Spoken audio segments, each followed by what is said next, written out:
ಮಾಡ್ತೀನಿ ನನ್ನ ಕ್ಷೇತ್ರದಲ್ಲಿ ಹೋಗಲೇಬೇಕಲ್ಲ. ಬೇರೆ ಬೇರೆ ಕಡೆ ನಾನು ಎಲ್ಲೂ ಹೋಗಲ್ಲ.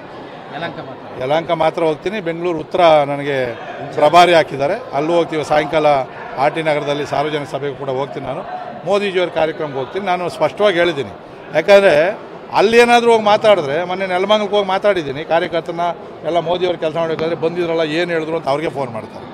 ಸೊ ಈಗ ನಾನೆಲ್ಲೋ ಅಲ್ಲಿ ಹೋಗೋದು, ಇನ್ನೇನೋ ಒಂದಾಗೋದು ಯಾಕೆ ಬೇಕು? ಅವ್ರ ಸಾಮರ್ಥ್ಯದಲ್ಲಿ ಅವರು ಬೇರೆ ಬೇರೆ ಕ್ಷೇತ್ರಗಳಲ್ಲಿ ಅವರೆಲ್ಲ ಹೌದು, ಅನುಮಾನಕ್ಕೋಸ್ಕರ ಅಷ್ಟೇ, ಬೇರೆ. ಯಾಕಂದರೆ ನಾಳೆ ಹೋಗ್ತೀನಿ, ಗೋರಿಬಿದನೂರು ಹೋಗ್ತೀನಿ, ಬಾಗೇಪಲ್ಲಿ ಹೋಗಿ ನಮ್ಮ ಏನು ಕಾರ್ಯಕರ್ತರು ಪಕ್ಷಾತೀತವಾಗಿ ನಮಗೆ ಅಲೋಕಾದರೆ ಬೆಂಬಲ ಕೊಟ್ಟಿದ್ದರು, ಅವ್ರಿಗೆ ಹೇಳ್ಬೇಕಲ್ಲ. ಸೀಟ್ ಆಗಿಲ್ಲ ಅಂದರೆ ಓಡೋಗ್ಬಿಟ್ರು ಅನ್ಕೊತಾರಲ್ವ.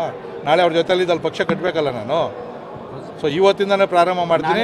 JDSನ ಯಾರ್ಯಾರು ಕಾರ್ಯಕರ್ತರು ಇವತ್ತು BJPಗೆ ಬೆಂಬಲ ಕೊಡ್ತಾರೆ, ಭಾಳಷ್ಟು ಜನ BJP ಕರ್ಕೊತೀನಿ. ಅವ್ರನ್ನೆಲ್ಲ ಕೂಡ ಎಲೆಕ್ಷನ್ ಒಳಗಡೆ ಇಲ್ಲ, ಎಲೆಕ್ಷನ್ ಆದಮೇಲೆ ಅವ್ರನ್ನೆಲ್ಲ ಸೇರಿಸ್ಕೊಂಡು ಚಿಕ್ಕಬಳ್ಳಾಪುರ ಲೋಕಸಭಾ ಕ್ಷೇತ್ರದಲ್ಲಿ ಬರ್ತಕ್ಕಂಥ 8 ವಿಧಾನಸಭಾ ಕ್ಷೇತ್ರಗಳಲ್ಲಿ ಕನಿಷ್ಠ 5 BJPಯನ್ನು ಗೆಲ್ಲೋದಕ್ಕೆ ನಾನು ಇವತ್ತಿಂದನೇ ಕೆಲಸ ಮಾಡ್ತೀನಿ. ನನ್ನ ಗುರಿ ಇರೋದು ಅದನ್ನು ಕೂಡ ಐತೆ.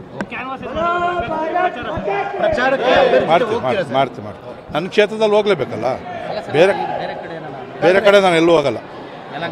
ಯಲಹಂಕ ಮಾತ್ರ ಹೋಗ್ತೀನಿ. ಬೆಂಗಳೂರು ಉತ್ತರ ನನಗೆ ಪ್ರಭಾರಿ ಹಾಕಿದ್ದಾರೆ, ಅಲ್ಲೂ ಹೋಗ್ತೀವಿ. ಸಾಯಂಕಾಲ ಆರ್ ಟಿ ನಗರದಲ್ಲಿ ಸಾರ್ವಜನಿಕ ಸಭೆಗೆ ಕೂಡ ಹೋಗ್ತೀನಿ. ನಾನು ಮೋದಿಜಿಯವ್ರ ಕಾರ್ಯಕ್ರಮಕ್ಕೆ ಹೋಗ್ತೀನಿ. ನಾನು ಸ್ಪಷ್ಟವಾಗಿ ಹೇಳಿದ್ದೀನಿ, ಯಾಕಂದರೆ ಅಲ್ಲಿ ಏನಾದರೂ ಹೋಗಿ ಮಾತಾಡಿದ್ರೆ, ಮೊನ್ನೆ ನೆಲಮಂಗಲಕ್ಕೆ ಹೋಗಿ ಮಾತಾಡಿದ್ದೀನಿ. ಕಾರ್ಯಕರ್ತನ ಎಲ್ಲ ಮೋದಿಯವ್ರ ಕೆಲಸ ಮಾಡಬೇಕಾದ್ರೆ ಬಂದಿದ್ರಲ್ಲ, ಏನು ಹೇಳಿದ್ರು ಅಂತ ಅವ್ರಿಗೆ ಫೋನ್ ಮಾಡ್ತಾರೆ.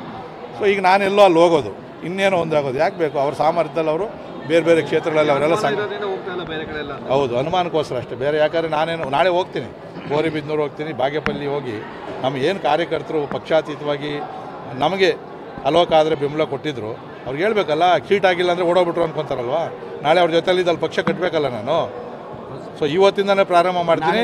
JDSನ ಯಾರ್ಯಾರು ಕಾರ್ಯಕರ್ತರು ಇವತ್ತು BJPಗೆ ಬೆಂಬಲ ಕೊಡ್ತಾರೆ, ಭಾಳಷ್ಟು ಜನ BJP ಕರ್ಕೊತೀನಿ. ಅವ್ರನ್ನೆಲ್ಲ ಕೂಡ ಎಲೆಕ್ಷನ್ ಒಳಗಡೆ ಇಲ್ಲ, ಎಲೆಕ್ಷನ್ ಆದಮೇಲೆ ಅವ್ರನ್ನೆಲ್ಲ ಸೇರಿಸ್ಕೊಂಡು ಚಿಕ್ಕಬಳ್ಳಾಪುರ ಲೋಕಸಭಾ ಕ್ಷೇತ್ರದಲ್ಲಿ ಬರ್ತಕ್ಕಂಥ 8 ವಿಧಾನಸಭಾ ಕ್ಷೇತ್ರಗಳಲ್ಲಿ ಕನಿಷ್ಠ 5 BJPಯನ್ನು ಗೆಲ್ಲೋದಕ್ಕೆ ನಾನು ಇವತ್ತಿಂದನೇ ಕೆಲಸ ಮಾಡ್ತೀನಿ. ನನ್ನ ಗುರಿ ಇರೋದು ಅದನ್ನು ಕೂಡ ಐತೆ.